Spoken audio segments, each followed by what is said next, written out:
So I've been kind of wanting to do a video like this for a little while. It's probably not going to be super duper interesting or anything like that, but I wanted to kind of like let anyone know who has questions about like editing or even recording and stuff like that. That this is kind of how I do it. So in order to start off really quick, what we're gonna do is I'm gonna open up DaVinci. That's what I usually edit with, is Resolve. And what I do is I just double click on the untitled project, and then I have a file, a folder that is needs edit, and this is currently the video that I am recording right now. This is the video that we're going to be editing. So I take this and I drag and drop it, and then it asks me to change the project frame rate, which it always ends up doing anyway, so I usually just click change, not a big deal. And then instead of staying in cut, where the you can edit in cut if you would like, but in order for me to get my video to look the way that I want it to, I have to edit it in the editing tab. So in order to do that, you can kind of see how exactly I have my video set up. It's a little bit different. It's 3840 by 1080, I believe it is. Let me double check that just to make sure, so I'm not telling you guys. Yeah, 3840 by 1080 is what I record in. So basically it's a double wide. It allows me to record my my webcam on one side and then the gameplay on the other side, so that I can move my webcam wherever I want to, or if I want to zoom into something in the game, I don't have to worry about losing my camera or anything like that. So what I do now is I unlink the clips, and that basically makes it so that I can choose each one of these. And what I'll do is I'll press Alt on the keyboard and then click and drag so that I copy. Now there's two videos here. One is going to be, the top one is going to be my webcam, which stays on top of the other video, and then the bottom one is going to be the gameplay. So what I'm going to do now is I'm just going to go ahead and put in my settings.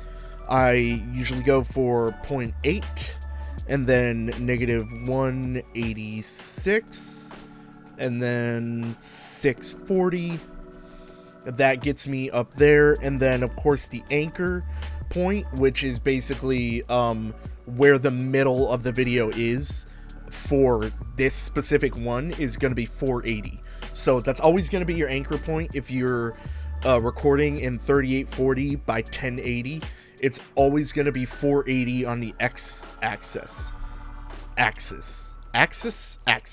Yeah. So then I bring down a little cropping thing here, where I end up going crop left, which is going to be 1140, so that it crops it until I don't have the gameplay on the other side anymore. And then I crop the right 150, so that it kind of makes everything like centered, so that my webcam isn't like super huge. And then for this, you probably have noticed, but I have like a softness around my my video webcam. Yeah, my webcam. Sorry, trying to explain all this is this is the first time I've ever done this kind of thing, so I might be a little bleh with it, but the softness around it is going to end up being like that, so it's -10. That basically allows it to have that cool little faded value around the webcam. It's something that I've started doing recently when I came back to YouTube, because before I never used to do that. I usually used to let it just stay the like square and stuff like that, but since I've come back to YouTube after my super long hiatus forever ago, I've started doing my webcam like this. So now we're gonna go to the bottom here, which is gonna be the gameplay, and we're gonna zoom in 2, and then the position is going to be 480, and then the anchor point is going to be -480, right? Because the anchor point for this one, for the webcam, is 480, so the other side needs to be negative 480. So now the video for the gameplay is in the middle. This is a game I played called The Tunnel, which isn't a very long video, so I figured this would probably be the best bet to edit because it's more of a shorter video. But I mean, regardless, it's going to be the same either way, whether it's long or short. So yeah, then we got the anchor point to 480, and you don't have to do this, but I like to crop the right so that the webcam is not over off to the side. So I'll crop it for 960. And then that basically makes it so that the webcam is no longer over off to the side here. If I were to move the gameplay at all, it won't end up showing the webcam over off to the right here. It'll just be black. So yeah. And then what I do next is I fix my audio. So as you can see, I have 2 audio tracks. I record with 2 different audio tracks. Now that is a little bit different. If I were to bring OBS over here, basically what I do is, hi, how are you? Basically what I do is, sorry, that's gonna look funny over here, but advanced audio properties, sorry. So I come over to my advanced properties here, and what I do is I end up putting these tracks. So my desktop audio is on this track, which is the first track, and then my mic audio is on the second track. So I have all the other ones unchecked so that it doesn't record any of those tracks. And obviously my webcam I don't have as a track because I don't record from my webcam, because that would sound like garbage. But so this is my my SM7B, and this is just a regular desktop audio that you would hear for like games or anything that I can basically hear in my headphones is what's going to come through the desktop audio. So there's that. I'm going to go ahead and bring this back over here so that you're not getting all discombobulated with how the video's looking. I know that was kind of weird, sorry. But yeah, so as you can see, I have these 2 audio tracks, and what I do is, seeing as how I don't have a cloud lifter for my SM7B, which is usually, as you can see, it's a podcast mic, and well, I guess I wouldn't call it the podcast mic. It's a lot of like podcasts use it because of the quality of it and stuff like that.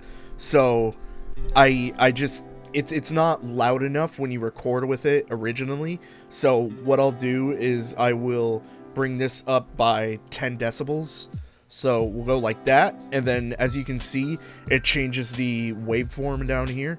And then usually I just leave the gameplay audio alone unless it's like really, really quiet. At that point is when I'll boost it up for you guys. But for now, this is kind of how it's going to end up looking. Oh, this has got some like funky kind of resolution to it. I don't know. This is called The Tunnel, and it looks pretty cool actually. So before I go any further, this little thing right here that I'm touching, I'm clicking and dragging it. This is the fade in. So as you can see, before, if I were to leave this alone, my webcam would be right there. What I do is I usually fade it in for just a little bit. We'll go like that, and then it'll fade in as the video is starting. So here we go. Oh, this has got some like funky kind of resolution to it. Just like that. This is called The Tunnel, and it looks pretty cool actually. So I usually look for silences in my audio, which you can kind of see right here. There's a silence where I'm not talking at all. And then if I were to scroll over here, there's an even bigger silence. So that's usually where I end up cutting a lot of my videos. I usually just kind of rush through the editing process. Not to say that I hate editing, but the editing process is usually a lot faster if I look at the audio waveform to kind of know exactly where I need to be looking as far as like where stuff might be. And if I see little audio clips like this where it's like a really short kind of thing like that, usually what I'll do in order to indicate that I need an audio cut or a video cut, any kind of transition, I will do this to the microphone so that it basically picks up in the waveform, and I can look for that on the waveform and be like, okay, right there is where I wanted to cut some video out. Okay. Well, I mean, I picked some. Okay, so as you can see right here, I obviously died. So right here is probably where the killer ended up getting me and jump scaring me. So if I play it for a little bit here, listening for something. What the fuck was that? Oh my god! Oh my god! Oh my god! Oh my god! Yeah, see, right exactly there. That's pretty much where that's where the killer got me. So what I do now is I will play the video, and I will see exactly where this stops and where I want to cut it at. Well, let's try one more time. So I'm gonna stop it right exactly here, right as I say, let's try it one more time. It's right after the audio. So what I'll do is I'll hit Control and B as in boy, and that's going to create a cut in the timeline here. So as you can see, there's a line going through all of this. So now, instead of having to suffer through the silence of me not doing anything, I'm gonna be right here. So I'm gonna pick that up, and that's where that little audio waveform is at. I'm gonna press Control B again. So now there's a line here and there's a line here. So what I can do is I can press Shift after I click on the first the top of this. I'll click Shift, and then I will click on the very bottom. That's going to highlight every single one of those tracks. So what I'm going to do is I'm going to hit Control Shift X, and that's going to basically cut it out. So let's go ahead and see how this cut ends up looking. We're going to go back a little bit. Alright, okay. Well, let's try one more time. Okay. So it was a really, really, like, harsh cut. So a lot of the times what I'll do is I will put this cross dissolve. That's one of my favorite ones that I use a lot. So I'll click it and I'll drag it, and I'm going to make sure that you can actually see this. So what I did there was I hit Alt and I scrolled on my mouse wheel to make it, to make the timeline longer and shorter, so that you can see when I'm putting this cross dissolve in, because otherwise if I left it the same like this, you can barely see the little cross dissolve thing. So I'm gonna just make sure that you can see it. It's a little bit easier like that. So I'm gonna put a cross dissolve here as well as here, so I have two cross dissolves on both of these, and we're gonna go like this. Let's try one more time. So the video kind of ends a little bit too long for me, where there's a silence at the end. So what I like to do from there is, either way, I like to do this. I will see you in the next video. Peace out. So right here, I'm gonna cut off this little bit after I put my hand down, and I'm going to do this so that it fades out. And then I'm going to make sure the audio fades as well. So this is a fader for the audio. Then we're going to go here. Peace out. It's a little bit too abrupt for me. I kind of like it to be a little bit longer. Especially the audio cutoff. See you in the next video. Peace out. There we go. Alright. So, as you can see, it was a very, very short video. Specifically, it was 8 minutes long.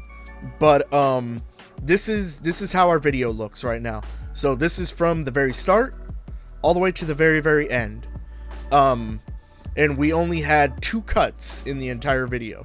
Were just those 2 where I ended up dying. So that's pretty much exactly how I do it. There's nothing super duper fancy to it. Most of it was just in getting the video set up, but actually editing and stuff like that is the easiest part of doing it. That was pretty much it. So if you guys have any questions or anything like that at all, if you feel like I haven't touched everything that you want to know in this video, definitely let me know. I will absolutely 100% answer down in the comments if you have any questions. That's pretty much it. That's how I edit. So nothing too fancy and easy to learn, honestly. Very easy to learn. So if you're thinking about starting a YouTube channel or, you know, doing gameplay videos or anything like that, it's very, very easy to get started. All this stuff is free. DaVinci Resolve is free, OBS is free, and all you really need to do is just kind of get yourself out there and start doing it. So, thank you again. I will see you guys in the next one. Peace out.